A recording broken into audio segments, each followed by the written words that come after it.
Welcome to I Love This Thing So Fricking Much, a podcast about passion. My name is Sophie Katz, and today I am joined by Andrew, a photographer, author, product developer, and Shark Tank binge watcher. Welcome to the show, Andrew. Thank you so much, Sophie, for the opportunity to share my love of licensing. I'm glad to have you. So here's how this works. Andrew will have 3 minutes to talk about something that he loves. This can be a person, place, thing, concept, activity, anything he wants. Our only requirement is that he loves it wholeheartedly and wants to tell us why. Are you ready, Andrew? I'm ready. Good. Got my timer here. Now, what do you love so fricking much? I love licensing, and I had to decide between licensing and photography because I also love photography. But since I can include photography in my overview, I'm going with licensing. And first, I should briefly describe what licensing is in the business world for those who may not know. On masterclass.com, which is an amazing platform for learning from some of the most successful people in many different fields, I found an excellent overview of business licensing, which is somewhat dry, but I think it sums it up very well. Quote, licensing is a contractual agreement between two business entities where one company leases its intellectual property to another company under specific terms and conditions, end quote. I always like examples to explain things better. So some examples of intellectual property are songs, paintings, photographs, trademarks like the Coca-Cola logo, and copyrights like moving or still images of Mickey Mouse and friends. And as a longtime photographer and writer, I've been licensing the use of my photographs, words, and other content to both individuals and companies for use in books, magazines, wall art, and posters, etc. And that's all thanks to the rights I and others have to license our intellectual property. So why do I love licensing? Well, it comes down to this. It helps many millions of people around the world do what they love, whether that's making music, art, inventing things, or writing books, because they're able to be compensated for it by renting the use of their intellectual property. I'm not saying that it's easy. It's not, but it's certainly possible. And many people have done it. And licensing also allows for millions of products to be more interesting. Who wants a plain electric toothbrush, for example, for their 5-year-old when you can buy one in the shape of a colorful plane from a Pixar movie? And why wear a plain white t-shirt when you can buy a shirt with an image of your favorite superhero saving the day, or maybe your favorite singer or band? And if we look at the toy industry, there are so many examples of toys and games featuring characters and imagery from shows like Friends or Star Wars. And it's difficult to walk like 5 steps inside a toy store, for example, without seeing the smiling dogs from Paw Patrol on everything from Thai Beanie Babies to arts and crafts products. And as an inventor, I licensed a product about 10 years ago and still collect royalties to this day. That's the magic of licensing, and I'm having fun developing products every day, which I then pitch to companies who are looking for new ideas. And it often takes a lot of no's to get a yes, but that's the world of licensing for many writers, artists, and inventors. All right. Thank you for telling us about licensing today. Oh, you're very welcome. That was fun. I really appreciate that description you gave of what licensing is, because it feels like something that's very important for creators to understand. It's what allows different companies, brands, creators to work together while still protecting their rights and making sure everyone gets compensated for their work. Absolutely. And a lot of people from the outside don't realize that if you see something with Mickey Mouse on it, it's often not created by someone inside of the Disney Corporation. It may be made by someone who makes Adidas or some other type of product. So it's really interesting. And as I said, it allows millions of products to be more interesting. I think without licensing, every company who owns the intellectual property would be responsible for making their own products with their brands, and no one else could make them and then pay them a licensing fee.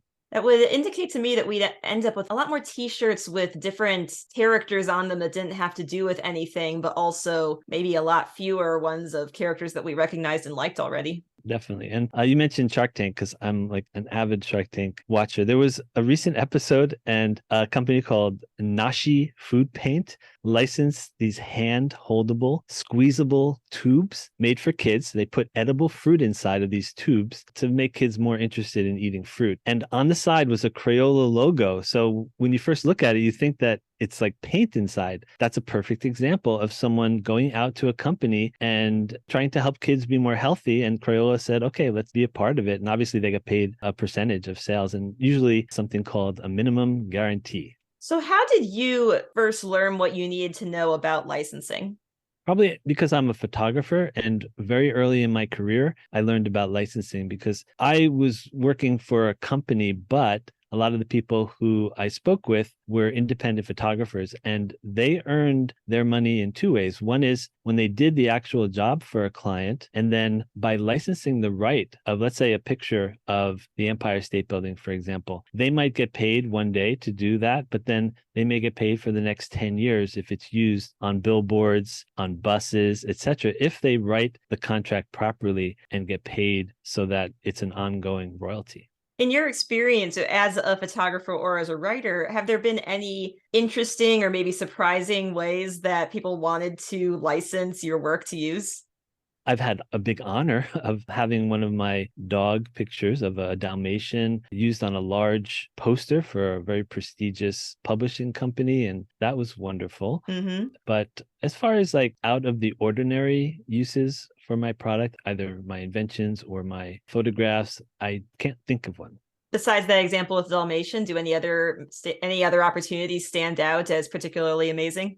Well, yes, because 12 years ago or so, I had an exhibition of my flower photographs at a really nice location in New York City. When they came down, though, they weren't handled in the best way, so they got damaged. Like if you ever put a picture on the wall, then you'll notice sometimes that there's a wire on the back and there's metal. And so if you put the back of that against the front of a wood frame, that could be bad because it could scratch it. And that's what happened. Uh-oh. So I reached out to someone who I knew, who I had met on a online group for artists, similar to a Facebook group.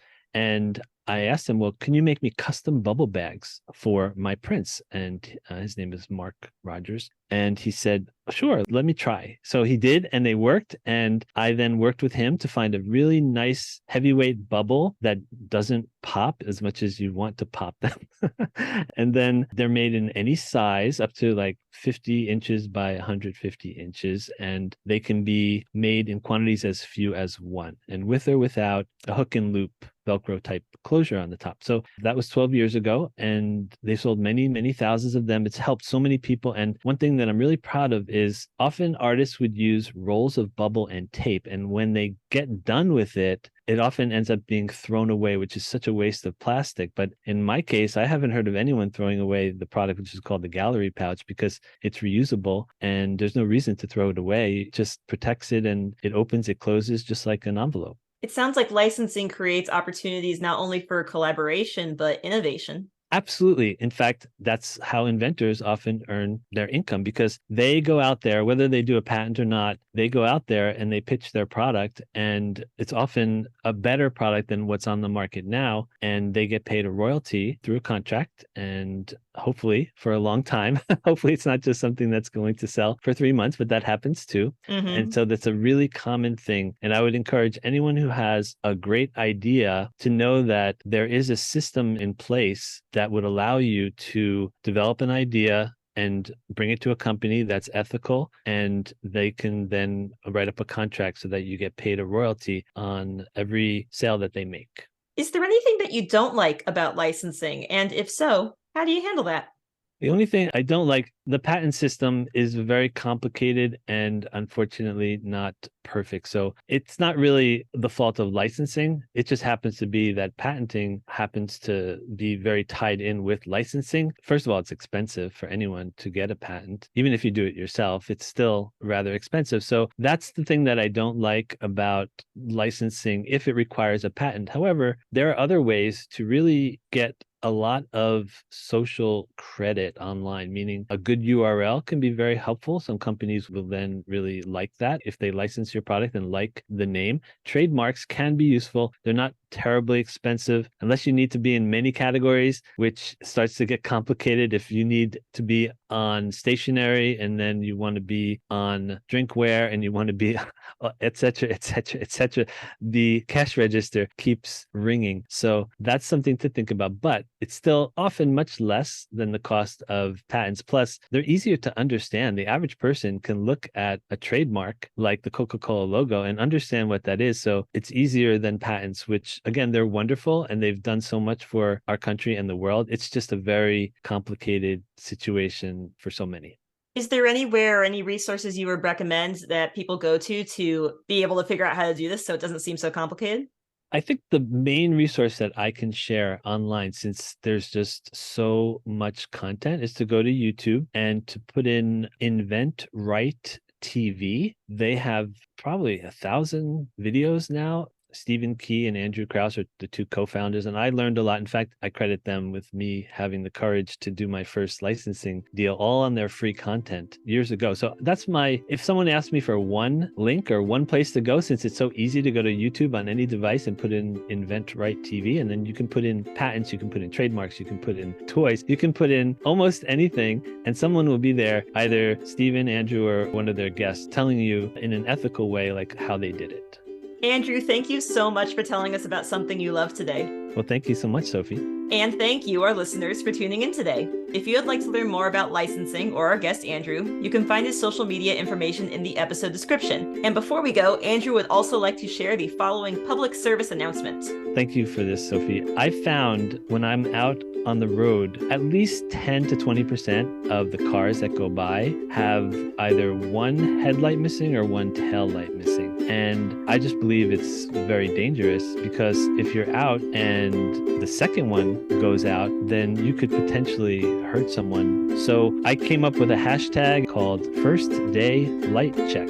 And if you search for that on social media, you'll see my articles talking about it. And basically, I just encourage people on the first day of each month to check their lights. If I can reach at least one more person who's going to do that on a constant basis, maybe I can save a life. Who knows? Absolutely. Well, thank you all again for listening. And if you have something you love so freaking much you want to tell me all about it, consider this your invitation to join the show. I Love Listening So Freaking Much is a production of Through the Window Media. This episode was directed and edited by Sophie A. Katz. You can find us at Through the Window on Twitter, Facebook, Instagram, or Tumblr. That is THROU the Window at all those social media sites. Be good to yourself, be kind to each other, and you'll hear from us again soon.